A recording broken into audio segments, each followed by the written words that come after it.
for Carlton. Carlton with the ball at his feet, plays Yao today. So Marcos, if you're listening to you and your family, Yas, we wish you were here. They're doing what? He's doing a bachelor party in Spain. He's in Spain right now. So he's gone to have some words with the Spanish national team. The Crown Prince was not happy. The Crown Prince was not happy at all. Crown Prince really was not happy. It was the Crown Prince. Conditions here tonight, great weather, great field. Couldn't ask for anything better. And here comes the Dynamo trying to play out of the back. Number 2 for the Dynamo plays. Yeah, I think his boot has a lot of boot action inside of it. He might have to get him. Number 6 cannot handle Carlton. Carlton's just too fast. Wow, and he wins a corner. Oh no. Ref gave a goal kick. So folks, you got a chance to see Carlton's speed. Marty with the ball at his feet finds Miguel. Miguel cuts it back. He's going to find Darius. Darius finding Miguel. Miguel cutting it into the middle of the field very beautifully. Luis finds Darius. Darius in his favor. Oh, he was trying to find Miguel. For all those fathers out there. So tomorrow is Costa Rica against Serbia. Very big game with Germany and Mexico. A lot of work ethic. If you recall in the 2010 World Cup, they were the only team that beat Spain in the group stage. Spain ended up winning the World Cup. Oh wow, here we go. Here Carlton's off to the races. That's a very, very good tackle by number 2. Very good tackle by number 2. Robert, did you unlock your phone for me?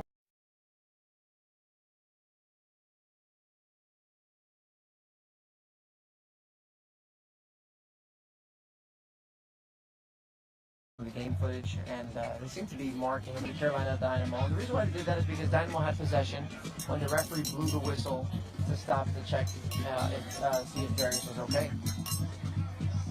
All right, Darius involved some 1-2s with the midfielder. I think the coaches recognize that. I do see 1 or 2 players that were warming up on the sideline. Carolina Dynamo recovers. It's with their left back, and they skip. Carlton McKenzie, he was going to come out of pressure, but he chose to hold up, and that was good. We might have not going to refer to these players by name. So, Romario has the ball, and he is getting shut down by number 11, Sam Morisatoga. Darius pushing up, finds Beto with a very good touch. He finds Carlton. Carlton gets shut. They have some options here on the left side. Who finds Yao? This is what we need. We need to get Yao more involved and hold the ball up top. Finds Beto. Beto almost loses it, but what a move. Finds Romario. And Carolina Dynamo wins that ball. Has a little bobble, but recovers. And Yao is working to get that ball back. Carlton is chasing. He wants to make up for his error there. Did a good job to draw that foul. All right, so Carolina Dynamo with a quick start sprays it out to our right side, which is what Ben Strong finds Beto, finds Yao again. Yao, you gonna have a strike? And that was a fair challenge. So our ball is on the left side of the Carolina Dynamo field. They play it out to the right side, number 2. That's the player that went into the challenge, the 50-50 challenge with Yao. He looks to be okay, and that's what we want to see. We want to see players okay and healthy. And the ball gets played into number 10. Now, here's Darius with the ball. He's going to look to find Yao. Yao does a great job. Ooh, his touch was just a bit more involved. Now, Miguel plays a beautiful ball to Yao. He brings it out on his chest into the platform. Carlton takes a turn, finds Luis Carrillo, tries to play through ball to Yao, and that gets cut off. And number 8, with the ball at his feet, plays it back to his right back, number 6. Finds number 2. Gotta give a shout out to Myrtle Beats behind the Carolina Dynamo goal. He plays a very good ball into Yao's feet. Yao finds Dynamo, knowing that, here's Yao with the through ball. Is Yao gonna get a goal? So frustrating half, folks, frustrating half, but we still have 2 minutes left in this half. And here comes the Dynamo on another breakaway. Kenny Perkins came out. And folks, we just got scored on again. It was the same play as before. Here's the replay, folks. Number 2 has the ball at his feet. And here comes the Dynamo on another breakaway. Kenny Perkins came out. And folks, we just got scored on again.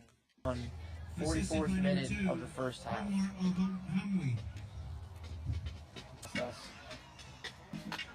Oh man. Okay, so here's Carlton fighting for.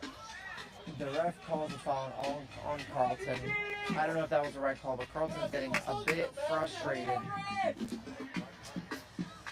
Carlton is not happy with that call.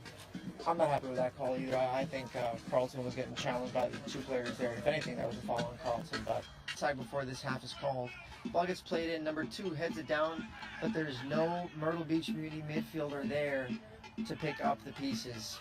Carolina Dynamo is just playing it through the middle of the park. To the left side, number 11 switching the point of play to his center back, number 2, who is the player that had the 2 assists that played it over the top.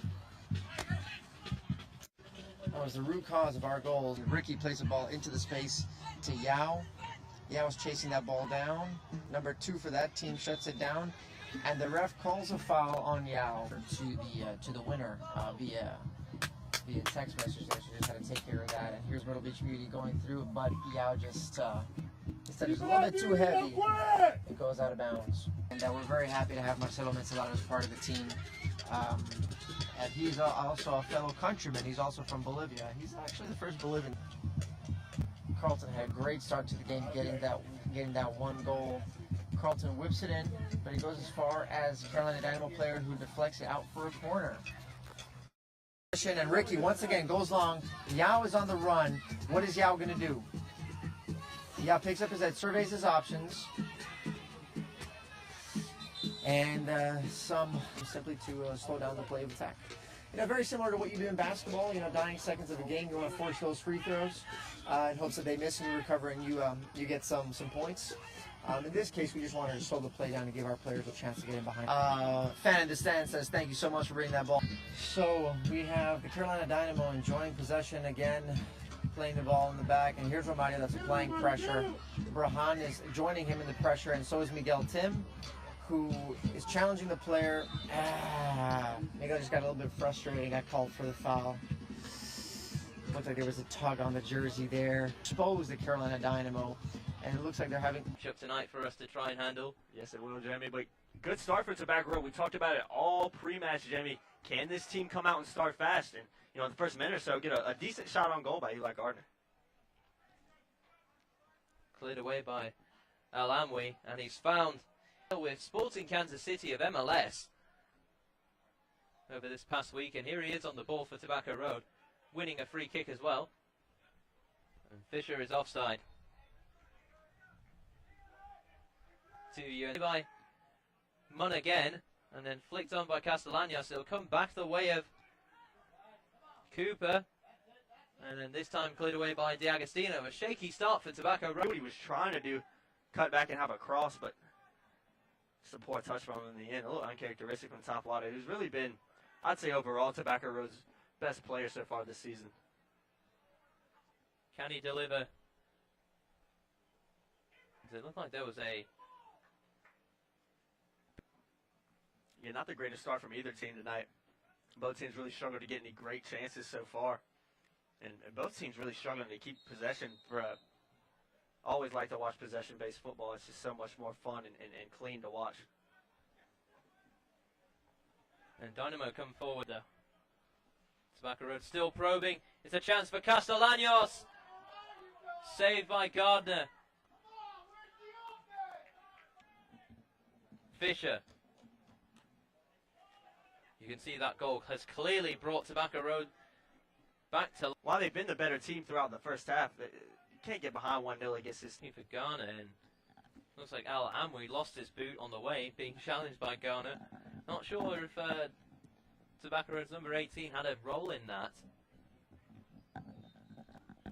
But nonetheless, there'll be a deep throw to be taken by Chain, and then headed away by that man, Alhamwi. Nigel Cooper just couldn't get on the end of that. Good clearance though by Alhamwi. Really broke up that attack. Poor throw by Dylan Chain. We've seen him. Just as I say that, Wada looking to feed Fisher, but his ball was just too loose. Cooper. It's Cooper. And then half cleared by Castellanos. And it was set up for the shot, and still in the box, and Tobacco Road just struggling to clear the ball. Double that lead here. Headed on by Alhamwi, and just over the top of the crossbar, always looping over Cretans, and Ryan Cretans just have to watch that one over. Makes something out of it for Chain. Can he deliver? Blocked by Alhamwi. This guy's going. Tabaka Road are on the back foot again. Baslat trying to catch Ruhok into a challenge, and Comsia was there to block again, but the Dynamo looking even more dangerous going forward every time they do. Brad Ruhok should be hugging Alex Comsia right now, because that was a poor decision by him to go to the ground, and Comsia bails him out. Great reading of play right there to block that cross, but there's no need for Ruhok to go to the ground right there. Stay on your feet. Of course, Tabaka Road defense, who have looked strong for most of the season, and it was a good header from Alhamwi. That Ryan. The long clearance from him, flicked on by Lopez, and It's called on him. Not the best performance by him so far, especially based on how well he played midweek against the Charlotte Eagles in that defensive midfielder position. Alhamwi looking for Baslat. Headed away, not convincingly, by D'Agostino. Cleared away by Comsia. Alhamwi. For his teammate to find him, I got to blame Cosmides there. He's got to make a stronger run there. Headed on by Deval. Alhamwi. That was a clever attempt from him, trying to find the top left-hand corner, and it nearly came off. Good idea there from Alhamwi. You see what he was trying to do, Jamie. Put it in that side netting over there. Watkins finds Alhamwi, and now Rennick. Munn. It's a searching ball that Wada might get on the end of, and in the end it's a foul against Tafwada. Yeah, no need for Tafwada to do that, and I think he knows it too. Alhamwi's got his ball facing his own half. That ball's going out of bounds, and Tafwada just comes in and extends those arms. It's a foul all day. Just a poor decision by Tafwada, probably letting out a bit of frustration there based on how he's played this first, the whole team's played this first half. Tabaka Road will go into the halftime break down a goal, and definitely have played as a second best. Himself in the book now is going to have to be careful for the rest of this match. In towards Baslat, not the biggest man on the pitch, but he still gets on the end of that ball. Eli Garner away, and Garner just couldn't beat Alhamwi. Glossop in the Manchester area of Northern England. Place you're familiar with, Jamie. Sorry to interrupt you. Had to get you down that Manchester shout out there. Absolutely. And the referee gives a foul against Moreno this time. Poor touch, even though he was offsides, was a poor touch by Nelson, because he was in a great position if he had found himself. It's a clever turn from him. And Alhamwi got in the way, and then Garner's just gone and fouled him quite cynically, but the referee just gives a free kick.